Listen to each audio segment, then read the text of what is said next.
jour de chasse au Japon, j'ai trop hâte et je vous emmène avec moi. Aujourd'hui, on va aller visiter deux villes de banlieue de Tokyo. La première, c'est Tashikawa et la deuxième, c'est Kishijoshi. Tashikawa, c'est à peu près à 1h15, 1h20 en train du centre de Tokyo. Kishijoshi, c'est sur la même ligne que Tashikawa, mais c'est un peu plus près de Tokyo. Moi, ce que je vais faire, c'est que je vais commencer par la plus éloignée, Tashikawa, et ensuite je reviendrai sur mes pas. Au sein de ces deux villes, je vais aller voir à peu près le même type de magasin. En fait, je vais vous expliquer comment je les ai choisis. Ce qu'il faut savoir, c'est qu'au Japon, il y a énormément de magasins de seconde main, mais tous ne proposent pas la même chose. Il y en a certains qui sont un peu plus haut de gamme que d'autres, je pense notamment à la marque Komeyo ou bien aussi à Brand Off. En tout cas, c'est l'image que j'en ai et je vais aller vérifier ça aussi pendant mon séjour. Et il y en a d'autres où on peut trouver un peu de tout. Mais en tout cas, c'est ce que j'ai vu sur internet, littéralement de tout. Ça va de l'électroménager aux livres, aux vestimentaires, aux sacs de luxe, aux ordinateurs, enfin voilà. Moi, c'est plutôt ce genre de magasin que je vise parce que comme ils ne sont pas spécialisés dans les articles de luxe, bah potentiellement c'est là où je vais pouvoir trouver des pépites à plus petit prix, pas forcément en très bon état, et moi c'est pas l'objectif. Mon objectif c'est aussi d'acheter des sacs plus ou moins abîmés pour pouvoir les acheter moins cher et ensuite de mon côté les faire rénover quand je rentrerai en France avant de les revendre. Donc grosso modo, j'ai identifié 3 chaînes de magasins que je vais énormément faire pendant tout mon séjour au Japon. Le premier c'est Hard Off, le deuxième c'est Book Off et le troisième c'est Second Street. Ce sont des magasins d'occasion qui sont présents partout au Japon. J'ai l'impression que dans n'importe quelle petite ville, on peut trouver un Book Off ou un Second Street. J'ai l'impression que c'est un peu comme, je sais pas, vous voyez les actions en France. Dans n'importe quelle ville de banlieue, dans n'importe quelle ville de province, on peut en trouver. Moi j'ai visé ces magasins-là, donc dans les deux villes où je vais aller, ils sont présents. En tout cas à Tashikawa, les 3 sont présents. Je crois qu'à Kishijoshi, il y en a peut-être que 2, quelque chose comme ça. Pourquoi j'ai visé du coup ces banlieues-là? Alors, ça va pas être les seules banlieues que je vais faire, je vais en faire plein d'autres au cours de la semaine, mais en fait, des Second Street, des Book Off, des Hard Off, les magasins dont je viens de vous parler, il y en a dans le centre de Tokyo. Mais comme ce sont des magasins qui commencent à être un peu connus par les touristes, tous ceux qui sont vraiment dans le centre de Tokyo, dans les quartiers touristiques, bah en fait, ils ont déjà augmenté leur prix, parce qu'en fait, ils savent qu'ils peuvent vendre plus cher aux étrangers et aux touristes. Donc moi, mon objectif, c'est d'aller dans ces magasins de seconde main qui sont vraiment perdus au fin fond de la banlieue pour essayer de trouver des pépites. Bref, j'ai vraiment hâte de voir ce que je vais trouver, donc là, je vais partir pour prendre le métro et je vous emmène avec moi. On y va ?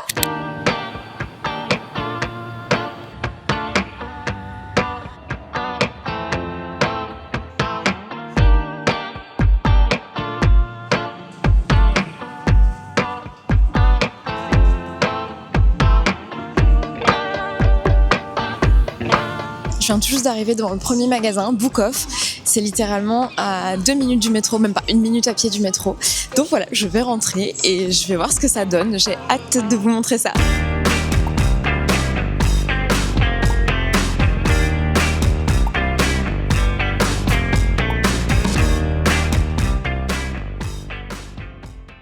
J'arrive au Book Off de Kishijoshi. Je vous montre ce que ça donne.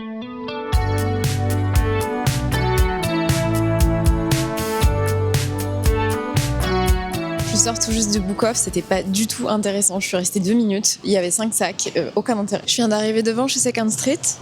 On va voir ce que ça donne.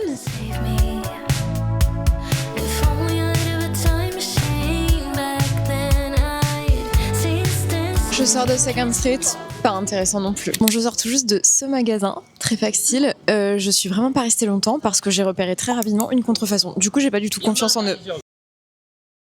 C'est parti pour le deuxième jour de chasse. Aujourd'hui, je me rends à Funabashi, dans une autre banlieue de Tokyo, située à peu près à 1 heure de mon hôtel, pour y faire plusieurs magasins que je vais vous montrer. Cet après-midi, j'ai essayé de prendre un petit peu de temps pour moi et je pense aller me balader le long de la rivière Meguro. Apparemment, c'est très sympa cette période de l'année parce qu'il y a des cerisiers en fleurs. Mais avant de partir, je vais passer au pied de mon hôtel. En fait, je suis dans le quartier Tsujiki et c'est le quartier du marché aux poissons. Et le matin, c'est super animé. Donc, je vais aller faire un petit tour là-bas. En plus, j'ai pas eu le temps de petit déjeuner, donc je vais aller me prendre un truc. Rassurez-vous, je vais pas manger du poisson dès le matin. Je crois qu'ils vendent des trucs sucrés. Donc voilà, je vous emmène. On y va ?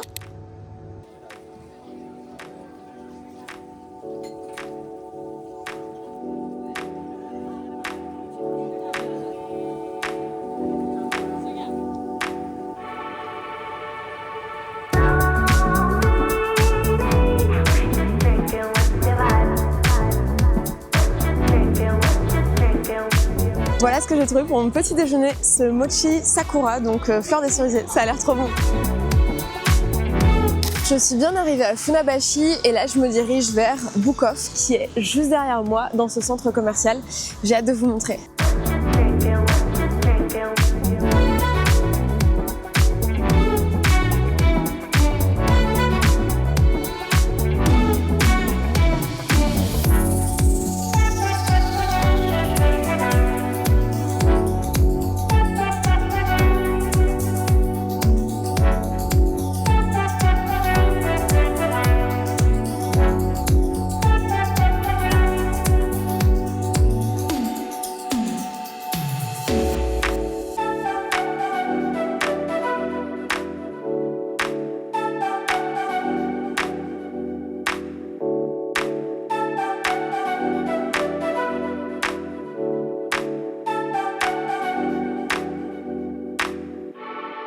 je sors tout juste de Book Off et je suis super contente parce que j'ai acheté non pas un, mais 2 articles et je vous les montrerai dans le débrief de ce soir. Il va falloir patienter encore un peu. En tout cas, je suis trop contente, franchement, j'ai fait une super affaire, surtout pour l'un des deux et je vous expliquerai pourquoi. Et si vous êtes intéressé par l'investissement dans les sacs, j'en profite également pour vous dire que j'ai publié un super e-book sur les 8 étapes clés pour pouvoir vous lancer sereinement dans l'investissement dans les sacs et les articles de luxe vintage. Si vous voulez le télécharger, le lien est sous la vidéo. Bon, je viens d'arriver devant le Second Street de Funabashi, je vous emmenez avec moi?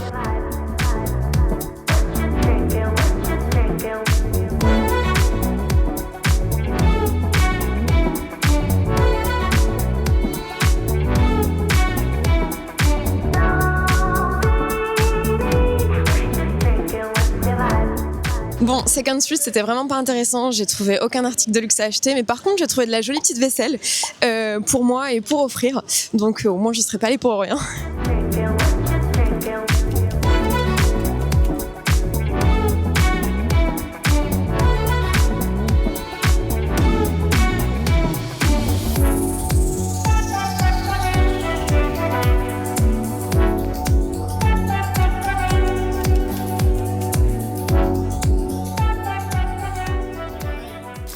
De retour à l'hôtel, je vous fais un petit débrief de cette journée qui aura été super fructueuse parce que j'ai acheté non pas un, mais 2 articles que je vais vous montrer tout de suite. Donc je les ai tous les deux achetés dans la boutique Book Off. Le premier article que j'ai acheté, c'est celui-là, ce magnifique petit Chanel caméra en cuir rouge qui date de l'époque 89-91. Il est dans un super bêta avec son magnifique petit médaillon. Les dorures sont nickel. Il a 1 ou 2 petits accros, mais que je vais pouvoir rénover assez facilement. Ça, c'est mon premier sac. Le deuxième sac que j'ai acheté, également un Chanel parce que j'adore cette marque et je l'aime bien et je sais bien la vendre, c'est ce magnifique Chanel noir que j'aime beaucoup en cuir d'agneau extrêmement doux. C'est un modèle que j'aime bien parce que ça reste un modèle assez classique avec la fameuse chaîne, le cuir noir, etc.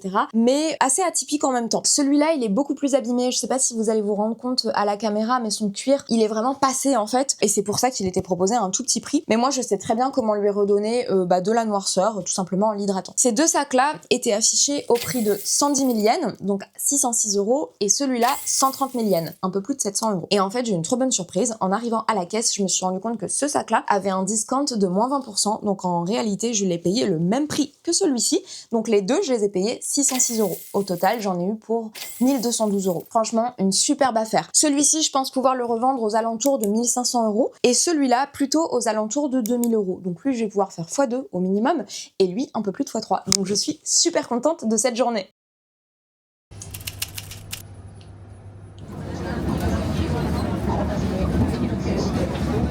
Hello, on se retrouve pour le 3e jour. Donc aujourd'hui, mon programme, c'est de me rendre au marché aux puces de Tokyo. C'est un marché qui se déroule en extérieur tous les week-ends. En plus, je sais pas si vous voyez, mais il fait une super météo aujourd'hui, donc ça va être parfait. Ensuite, j'irai dans un outlet. Cet après-midi, j'ai prévu de profiter un petit peu, comme il fait super beau, et d'aller me balader dans 2 endroits que j'adore. Le parc Ueno, j'espère qu'il y aura des cerisiers en fleurs. Et ensuite, un quartier que je n'ai jamais fait, le quartier de Yanaka, qui est un peu un vieux quartier de Tokyo. Plein de petites ruelles sympas, de petits cafés, de salons de thé, etc. Donc comme j'aime.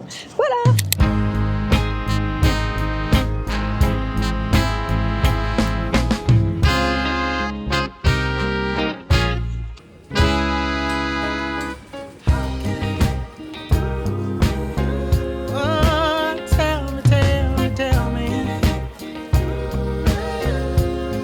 Can I get through?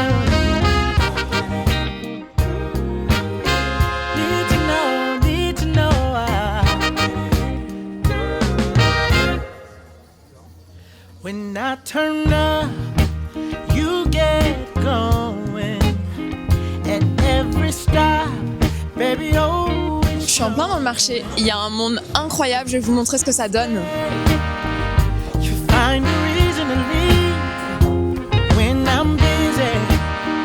That's the time you are free. Just tell me, what should I do? Oh, how can I get through? Tell me, baby, please. How can I get through to you? With every step you take to, I keep reaching out to you. Then you turn to the right. I'm walking in darkness. Je sors tout juste du marché aux puces et franchement c'était super décevant. Déjà parce qu'il y avait quasiment aucune marque de luxe, il y avait beaucoup de Coach, un peu de Longchamp, un petit peu de Bali, ce genre de marque qui m'intéresse pas du tout. Et surtout parce qu'il y avait que de la contrefaçon. J'ai trouvé quelques pièces Dior, Cartier, etc. toutes fausses. Et en fait ce qui me fait rire c'est que tous les vendeurs affichent sur leur stand real, no fake, etc. Et en réalité il y avait que du faux. Alors il y avait peut-être 2-3 pièces qui étaient vraies, mais du coup moi j'applique un peu le principe de précaution qui est quand on voit une contrefaçon à un stand, on part du stand tout simplement. En tout cas, même si j'ai rien trouvé, c'était une super expérience parce que le marché était vraiment très animé. Il y avait plein d'ambiance, franchement c'était chouette. Mais voilà, c'est pas un endroit que je recommande pour trouver des pièces de luxe authentiques. Bon, je suis en chemin pour aller à l'outlet.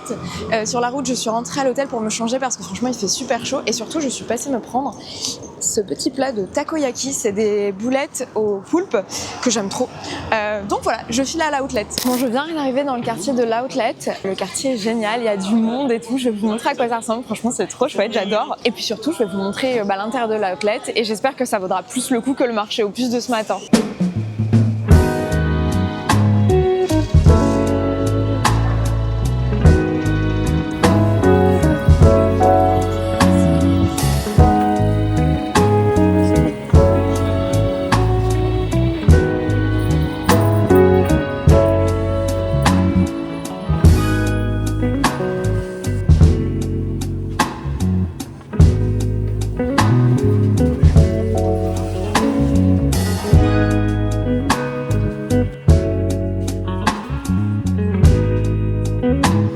Je sors tout juste de l'outlet et honnêtement quand je suis arrivée j'avais un peu peur parce que la boutique est minuscule, donc ça m'a pris littéralement 5 minutes de faire le tour et surtout il y avait que des sacs en excellent état, donc pas du tout ma cible parce que forcément ils sont déjà vendus assez cher. Mais finalement je me suis rendu compte qu'il y avait une belle surprise pour moi aujourd'hui, c'est que il y a une promotion de moins 20% sur tout le magasin. Ils font des soldes de printemps, quelque chose comme ça, donc ça change un peu la donne. J'ai repéré quelques modèles qui peuvent être intéressants, notamment un sac médaillon de Chanel noir et une petite pochette Louis Vuitton qui est très en vogue actuellement. Je vais prendre le temps de faire mon étude de marché parce que même si je pense que ça peut être intéressant, ce sera probablement pas les meilleurs sacs que j'ai vus depuis mon arrivée au Japon, donc ce sera vraiment si je trouve rien d'autre à Tokyo que peut-être j'envisagerai de les acheter.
Prochain épisode, je vous partagerai mon verdict pour vous dire si oui ou non Tokyo est vraiment une ville intéressante pour acheter des sacs de luxe à petit prix. Et surtout, je vous emmène pour la suite du voyage avec moi et vous allez voir, je n'ai pas fini avec les pépites.